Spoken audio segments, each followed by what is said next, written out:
आज मेरी शादी की पहली रात थी और मैं बेहद खुश था। कितने समय से मेरी ये ख्वाहिश थी कि मेरी शादी हो जाए, लेकिन हर बार कोई ना कोई रुकावट आ जाती थी और आज आखिरकार मैं भी पति बन गया था। 2 बार तो मेरी सगाई ही टूट गई थी और एक बार शादी होते-होते ख़त्म हो गई थी। सब लोग कहते थे कि मुझे शादी रास नहीं आएगी और मेरी शादी अब कभी नहीं हो सकती। लेकिन कहते हैं ना कि जोड़ियाँ तो आसमान में बनती हैं और मेरे नसीब की जीवन संगिनी मुझे इस उम्र में आकर मिली थी। वैसे तो 35 साल इतनी भी ज़्यादा उम्र नहीं होती, मगर हमारे परिवार में इसे बड़ी उम्र माना जाता है, क्योंकि यहाँ लड़कियों की तरह लड़कों की शादी भी जवान होते ही कर दी जाती थी। और परिवार में मैं ही अकेला कुंवारा लड़का बचा था जो सबकी नज़रों में था। ये शादी पूरी तरह से अरेंज मैरिज थी और मैंने शादी से पहले अपनी पत्नी की शक्ल तक नहीं देखी थी। मैंने माँ को ही ये अधिकार दे रखा था कि वह मेरे लिए लड़की पसंद करें। पहले जो भी मेरे साथ हुआ था, मैं बहुत डरा हुआ था कि शायद इस बार भी कहीं मेरी शादी ना टूट जाए। और जब तक मेरी शादी नहीं हुई थी, मुझे यकीन नहीं हो रहा था। और अब मेरी पत्नी कमरे में बैठी मेरा इंतज़ार कर रही थी। मैंने खुशी-खुशी कमरे का दरवाज़ा खोला और अंदर आ गया। मेरी पत्नी ने घूंघट लिया हुआ था। जब मैंने घूंघट उठाया तो उसे देखकर हैरान रह गया। वह बहुत ही जवान लड़की थी। मुझे अपनी माँ पर बहुत प्यार आने लगा कि उन्होंने मेरे लिए कितनी खूबसूरत लड़की ढूँढी है। अभी मैं इन्हीं ख्यालों में खोया हुआ था कि अचानक मेरी पत्नी ज़ोर-ज़ोर से चिल्लाने लगी। मैंने हैरानी से पूछा, तुम्हें क्या हो गया है? तुम क्यों चिल्ला रही हो? तो वह मुझे कमरे से बाहर जाने का इशारा करने लगी, चिल्लाते हुए कहने लगी, प्लीज़ इस कमरे से निकल जाइए। मैं आपके साथ किसी भी तरह का कोई रिश्ता नहीं बनाना चाहती। मुझे बहुत गुस्सा आया, लेकिन मैंने अपने गुस्से को काबू में रखा, क्योंकि मैं नहीं चाहता था कि घर में मेरी कोई बेइज्जती हो। लोग तो वैसे भी मौके की तलाश में रहते हैं, और अगर मेरी पत्नी की ये चीखें घरवालों तक पहुंच जाती तो मेरी क्या इज्जत रह जाती। मैंने उसे शांत होने का कहा और खुद कमरे से बाहर आ गया। मैंने यही सोचा कि वह बेचारी इतनी जवान और शायद इस शादी के लिए अभी तैयार नहीं है, इसलिए उसने मुझे कमरे से बाहर निकाल दिया। धन्यवाद इस बात का था कि उस वक्त घर में हम दोनों के अलावा और कोई नहीं था। मेहमान तो सभी होटल से विदा हो चुके थे और मेरी माँ भी मेरे दूसरे भाई के घर चली गई थी। असल में मुझे बचपन से ही अकेले रहने की आदत थी। इसी वजह से कोई भी लंबे समय तक मेरे साथ नहीं रहा। अब भी इस घर में मैं और मेरी पत्नी अकेले ही थे। मैंने सोचा कि मुझे उसे थोड़ा समय देना चाहिए, इसलिए लगभग आधे घंटे बाद जब मैं फिर से कमरे में गया तो वह सो रही थी। लेकिन जैसे ही मैंने कमरे में कदम रखा, वह अचानक से हड़बड़ाकर उठ गई और फिर से चिल्लाने लगी। वह बार-बार मुझे कमरे से निकलने को कह रही थी।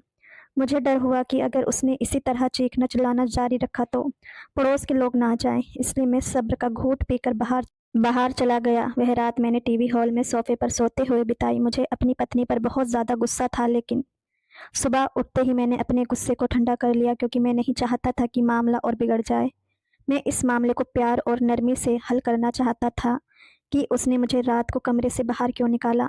सुबह मैंने उससे प्यार से पूछा कि उसने रात को ऐसा व्यवहार क्यों किया, तो उसने कोई जवाब नहीं दिया। वह चुप रही। मुझे लगा कि शायद वह अपनी गलती पर शर्मिंदा है, इसलिए कुछ नहीं कह रही। मैं शादी और रिसेप्शन की रस्में एक ही दिन कर ली थी, इसलिए किसी भी दोस्त या रिश्तेदार के आने की उम्मीद नहीं थी। घर में बस मुझे और मेरी पत्नी को ही रहना था। मैंने अपने रोज़मर्रा के अनुसार घर की सफाई की और अपने और उसके लिए खाना बनाया। ये सब मैंने इसलिए किया था ताकि उसे ये एहसास दिला सकूं कि मैं एक अच्छा पति और अच्छा इंसान हूँ। मुझे यकीन था कि वह मेरे बारे में जो भी गलतफहमियां अपने दिल में रखे हुए है, वे धीरे धीरे ख़त्म हो जाएंगी। सारा दिन अच्छा गुजरा, लेकिन रात को जैसे ही मैं उसके करीब जाने लगा, उसने फिर से वही कल वाली हरकत की और ज़ोर से चिल्लाने लगी, मेरे कमरे से निकल जाओ, मेरे पास मत आओ। आखिर उसे मुझसे क्या समस्या थी? शायद ये शादी उसकी मर्ज़ी से नहीं हुई थी। अचानक मेरे दिल में शक ने जगह बना ली। लेकिन जब मैंने माँ से पूछा था कि क्या उन्होंने लड़की की रजामंदी ले ली है, तो माँ ने यही कहा था कि हाँ, लड़की और उसके परिवार वाले दोनों इस रिश्ते से बहुत खुश हैं। तो फिर वह मेरे साथ ऐसा क्यों कर रही थी? उस रात भी मुझे कमरे से बाहर निकलकर हॉल में सोना पड़ा। जब तक नींद नहीं आई, मैं यही सोचता रहा कि उसने ऐसा व्यवहार क्यों किया। आखिर इसकी वजह क्या हो सकती है?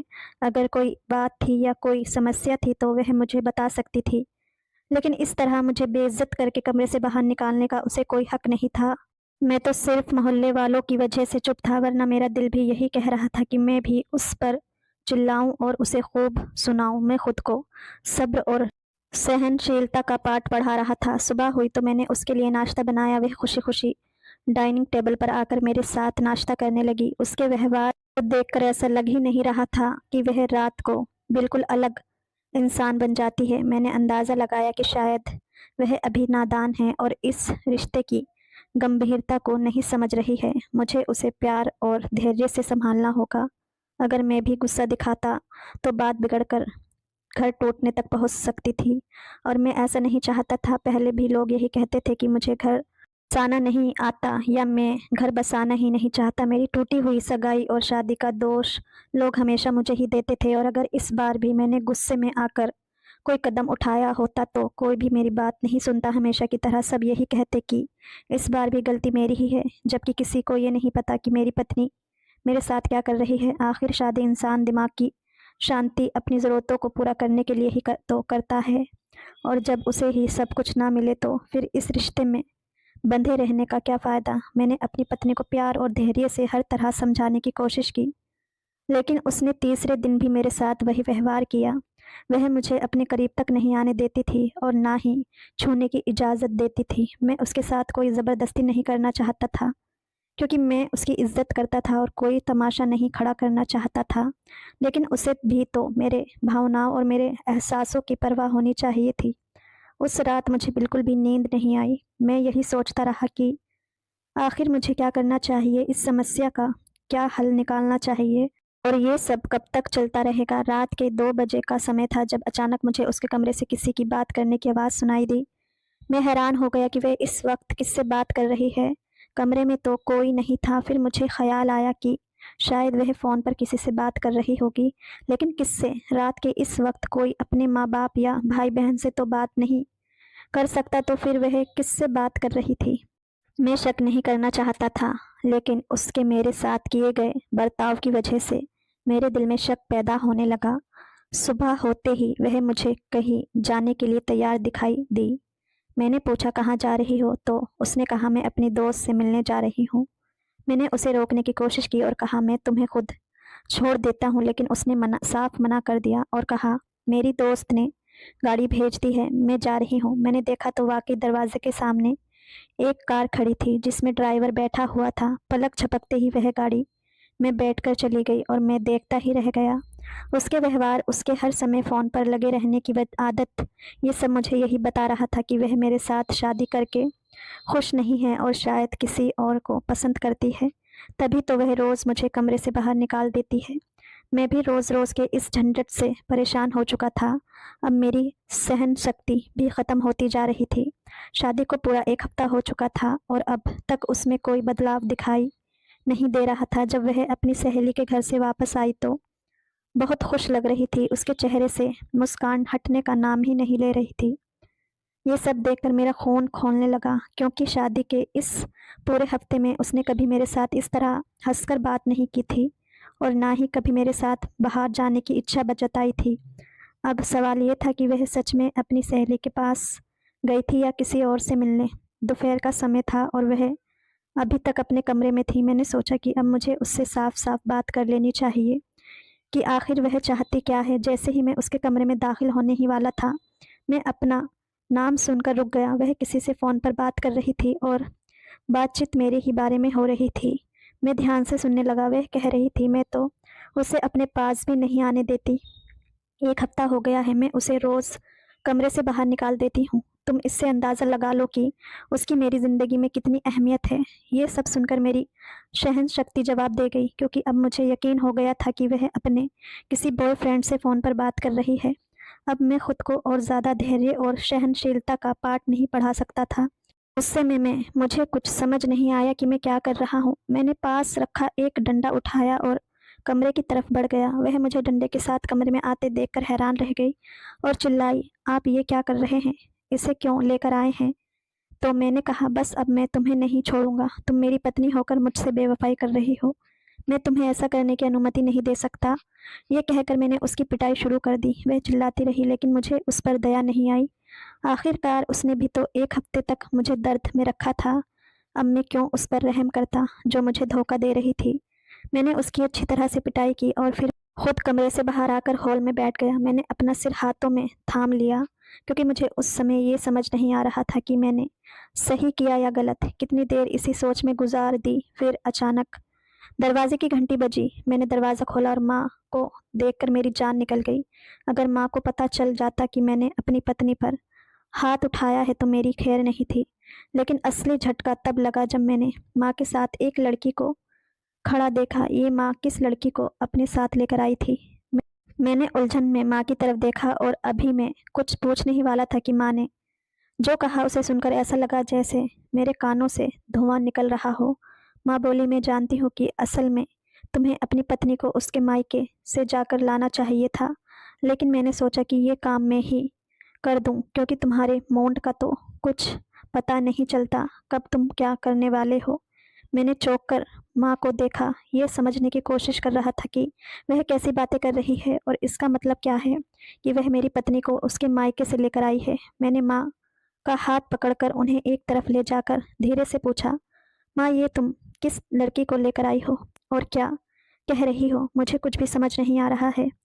माँ कहने लगी कि शायद तुम्हारा दिमाग खराब हो गया है जो अपनी पत्नी को नहीं पहचान रहे हो। अरे, मानती हूँ कि शादी वाले दिन उसने मेकअप किया हुआ था और अब ये मेकअप के बिना है, लेकिन फिर भी ऐसा नहीं है कि तुम उसे पहचानो ही नहीं। तुम्हें तो पता है कि ये उसके मायके की रस्म थी कि शादी के 7 दिन बाद विदाई होती है, तो ये शादी के तुरंत बाद ही अपने घर वालों के साथ वापस चली गई थी और अब मैं उसे विदा करवा कर ले आई हूँ। सोचा था तुम्हें भी अपने साथ ले जाऊं, मगर मैं तुम्हें सरप्राइज देना चाहती थी, इसलिए उसे लेकर तुम्हारे घर आ गई। मैंने हैरानी से पूछा, क्या आपके कहने का मतलब है कि ये लड़की जो आपके साथ आई है मेरी पत्नी है? माँ ने कहा, तुम्हारा दिमाग तो लगता है सच में खराब हो गया है जो अपनी पत्नी को नहीं पहचान रहे हो। हाँ, ये तुम्हारी ही पत्नी है। मुझे अपना दिमाग घूमता हुआ महसूस हुआ कि ये माँ क्या बात कर रही थी।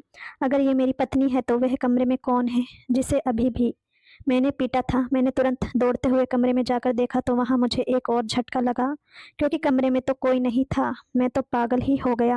मैंने कमरे और वॉशरूम सहित घर का हर कोना छान मारा, मगर उस लड़की का कहीं कोई पता नहीं था जो 1 हफ्ते से मेरी पत्नी बनकर मेरे साथ रह रही थी। माँ और वह लड़की जो खुद को मेरी पत्नी कह रही थी, दोनों हैरानी से मेरी हरकतें देख रही थी कि मुझे क्या हो गया है और मैं क्या कर रहा हूँ। अगर मैं इन दोनों को सब कुछ बताता जो मेरे साथ उस 1 हफ्ते में हुआ था तो शायद वे दोनों यकीन ही नहीं करती और यही समझती कि मेरा दिमाग सच में खराब हो गया है। अब तुम जानो और तुम्हारी पत्नी जाने और तुम लोग अपना घर बार खुद संभालो। मैं तो वापस जा रही हूँ, बस इसे ही छोड़ने आई थी। मुझे इस सच्चाई को स्वीकार करने में बहुत परेशानी हो रही थी कि ये अनजान लड़की मेरी पत्नी है। बार बार वही लड़की याद आ रही थी जो पिछले 1 हफ्ते से मेरे साथ थी और अब अचानक से ऐसा गायब हो गई थी जैसे उसका कोई अस्तित्व ही नहीं था। जो भी मेरी कहानी सुनता उसे मेरा भ्रम ही मानता, मगर मैं जानता था कि ये मेरा भ्रम नहीं है। जाने वह लड़की कौन थी और किस इरादे से 1 हफ्ते तक मेरे साथ रही और अचानक कहाँ गायब हो गई, उसका कोई पता भी नहीं था। मुझे अभी इस लड़की पर भी यकीन नहीं हो रहा था कि ये सच में मेरी पत्नी है, लेकिन जाहिर है मेरी माँ गलत तो नहीं हो सकती थी। उन्होंने ही मेरे लिए लड़की पसंद की थी और वे अच्छी तरह जानती थी कि मेरी शादी किससे हुई है। मेरी पत्नी मुझे लगातार गहरी सोच में डूबा देखकर पूछने लगी, सब ठीक है? आप कुछ परेशान लग रहे हैं। मैंने उसकी तरफ देखते हुए कहा, नहीं, ऐसी कोई बात नहीं है। तब वह मुझसे शिकायती लहजे में कहने लगी, आपने इन 7 दिनों में एक बार भी मुझे कॉल नहीं की और ना ही मुझे लेने आए। मैंने उससे पूछा, ये तुम्हारे यहाँ की कैसी अजीब रस्म है? मैंने तो कभी ऐसी रस्म के बारे में नहीं सुना। मेरी पत्नी जवाब में मुझे रस्म की सारी बातें बताने लगी, लेकिन मेरा ध्यान उसकी तरफ था ही कहाँ। मैं तो उस लड़की के बारे में ही सोच रहा था जो 1 हफ्ते तक मेरी पत्नी होने का नाटक करती रही और अब गधे के सिर से सींग की तरह गायब हो गई। खैर, मैंने किसी तरह इस सच्चाई को स्वीकार कर लिया कि वह मेरी पत्नी नहीं थी, बल्कि ये लड़की ही मेरी असली पत्नी है। ये एक सीधी सादी और समझदार लड़की थी जो मेरा बहुत ख्याल रखती थी। कुछ समय तक तो मैं भूल ही गया कि मेरी ज़िंदगी में उससे पहले भी कोई और आ चुकी थी। वह लड़की और उसका वह धोखा मैंने सब भुला दिया था, लेकिन फिर एक दिन मैंने उसे दोबारा देख लिया। मैं अपनी पत्नी के साथ बाजार में खरीदारी कर रहा था, तभी मुझे ऐसा लगा जैसे सामने वाली दुकान पर वही लड़की खड़ी है। पहले तो मुझे अपनी आंखों का धोखा लगा, लेकिन जब मैंने दोबारा गौर से देखा तो वह वही थी। उसे देखते ही मुझे फिर से सब कुछ याद आने लगा। मुझसे सब्र नहीं हुआ और मैं अपनी पत्नी को वहीं छोड़कर उस दुकान की ओर बढ़ गया। उस लड़की ने भी मुझे देख लिया था, इसलिए वह तुरंत वहां से भाग गई। उसके भागने से मुझे यकीन हो गया कि मेरा अंदाजा गलत नहीं था। वह वही थी। इससे पहले कि मैं उसका पीछा करता, मेरी पत्नी ने आवाज लगाई और मुझे बुला लिया। वह गिर गई थी। मैंने उस लड़की का पीछा करने का इरादा छोड़ दिया और तुरंत अपनी पत्नी की ओर भागा। उसके पैर में मोच आ गई थी। मैं उसे लेकर घर आ गया। घर पहुंचने के बाद उसने मुझसे पूछा, आप किसी लड़की के पीछे भाग रहे थे? मैं समझ नहीं पा रहा था कि उसे क्या जवाब दूं। मैंने बात को टालते हुए कहा, नहीं, ऐसी कोई बात नहीं है। मुझे बस ऐसा लगा जैसे वह मेरा कोई जानने वाला दोस्त है, इसलिए मैं उसके पीछे जाने लगा था। मैंने अपनी पत्नी को तो किसी तरह समझा दिया, लेकिन मेरा दिमाग लगातार उसी लड़की के बारे में सोचता रहा जिसका नाम तक मुझे नहीं पता था। जाने क्यों मुझे ऐसा लग रहा था कि उस लड़की का मेरे घर आकर एक हफ्ते तक रहना किसी गहरी साजिश का हिस्सा था, वरना कोई अनजान लड़की जो मुझे जानती तक नहीं है, वह कैसे मेरे साथ एक छत के नीचे एक हफ्ते तक रह सकती है। कुछ दिनों तक वह लड़की मेरे जहन पर छाई रही, लेकिन उस दिन के बाद वह मुझे कभी नज़र नहीं आई, तो मैंने भी उसे अपने दिमाग से निकाल दिया। उन्हीं दिनों मेरे दोस्त ने मुझे अपनी शादी का निमंत्रण भेजा। मैं अपनी पत्नी के साथ उसकी शादी में गया, लेकिन जैसे ही मैंने दुल्हन को देखा, ऐसा लगा जैसे मेरे पैरों तले से ज़मीन खिसक गई हो। दुल्हन की जगह वही लड़की थी। इससे पहले कि पंडित जी शादी की रस्में शुरू करते, उसकी नज़र मुझ पर पड़ी। उसकी रंगत उड़ गई। उसे समझ नहीं आया कि वह क्या बोले। मैंने अपने दोस्त से कहा, शादी से पहले ज़रा मेरे साथ कमरे में चलो, मुझे तुमसे कुछ ज़रूरी बात करनी है। मैं अपने दोस्त को उस लड़की की असलियत बताना चाहता था। जैसे ही हम दोनों कमरे में पहुंचे, वह लड़की भी दौड़ती हुई पीछे आ गई। उसने मेरे सामने हाथ जोड़ लिए और कहने लगी, मेरा घर बसने से पहले मत उजाड़ो। मैं तुम्हें वादा करती हूँ, मुझे माफ़ कर दो। मैंने जो भी किया वह गलती थी। मैंने उससे कहा, मुझे सब सच सच बता दो कि तुम मेरे घर किस नियत से आई थी और वह सब नाटक करने का मकसद क्या था। वह कहने लगी, मुझे तुम्हारे एक कारोबारी दोस्त ने तुम्हारी पत्नी बनाकर तुम्हारे घर भेजा था।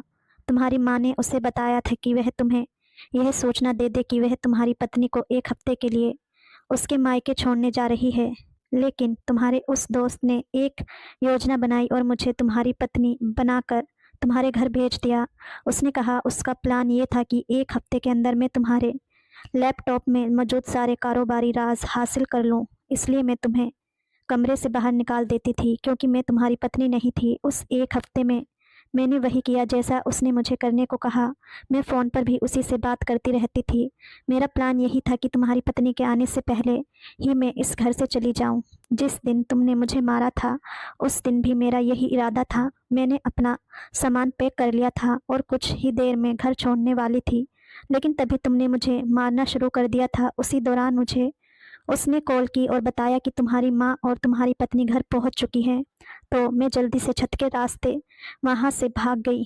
मैंने ये सब पैसों के लिए किया था, क्योंकि तुम्हारे उस दोस्त ने मुझे इस काम के बदले इतने पैसे दिए थे कि मैं अपना दहेज तैयार कर सकूं और अपनी शादी के लिए अपने मंगेतर के घर वालों को मना सकूं। जब मैंने उससे मेरे उस दोस्त का नाम पूछा, तो उसने मेरे सबसे करीबी और बचपन के दोस्त का नाम लिया। वह दोस्त जिस पर मैं आंख मूंद कर भरोसा करता था। मुझे कभी सपने में भी ये ख्याल नहीं आया था कि वह मेरे साथ ऐसा करेगा और मेरे कारोबार को नुकसान पहुंचाने के लिए इतनी घटिया चाल चलेगा। मेरा वही दोस्त जिसकी शादी हो रही थी ये सब सुनकर दंग रह गया। उसने कहा, मैंने तो कभी दहेज की मांग नहीं की, ये सब मेरी माँ का काम होगा, जबकि मैंने उन्हें सख्ती से मना किया था। वह लड़की रोते हुए कहने लगी, मैंने ये सब सिर्फ तुम्हें पाने और अपनी शादी को बचाने के लिए किया, क्योंकि मुझे पैसों की बहुत ज़रूरत थी।